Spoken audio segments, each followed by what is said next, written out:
Sazalancha so'm bo'ldi. Sazalar 50 ming dedi. Belgilaning qariblar. 15 ming so'm. 15 ming so'm dedi. Bu ne? Bu qamchimi? 55. 55.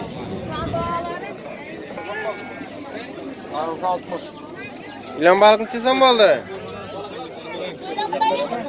İlan balıkam 70 demek.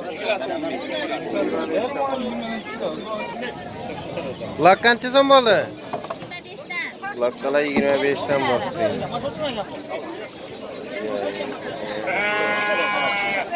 Qariblancha so'm bo'ldi. So'mma endi qancha so'm bo'ldi bu? 150 deydi. Buruluyor da. Ha, ya 45 kilolik mı bu? 26 degenden.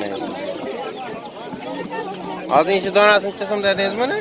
150 ming. 150 ming so'm qaytib bermaysiz bana. Bir tane şeyin telefon numarası kaldırın. 99 Aha. 483 Tamam. 25 35. Ya so'dan. So'mma zirancha so'm bo'ldi bu? 20. 20'den. Oldu bu? Kolay gibrit. Neçe? 17 ben tutma gibrit. 17 de. Belgiden 16 belli.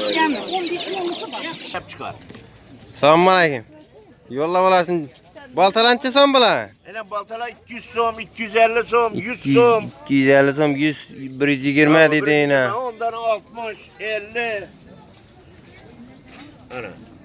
Aşın özlerim Yine bu çapkıla var ekan yine acayip yine. Bakası 150 so'm dedi. Qaytib bererse bulan geliştirin. Geliştirip veremem dedi. Bunlar 10 so'm. Alıverin 10'nu. Tavaklancha so'm bo'ldi bu? Tavaklar 12, 10. Tavaklar 60 ming so'm, 50 ming so'm. Xivadan gelgen, Xiva. Xivadan kelgan ekan yine. Sipselerden çürüne, orijinal özler. Necha so'm bo'ldi sipsalayni? O'pdim joyini. 20'den başlanadı 50 geçe var. 20'den 50'ga don dedi. Adres nerede? Xiva. Xivadan mı? Yine Xivadan gelen ağalarımız yine. Bo'ladi. Telefon nomer kaldırın.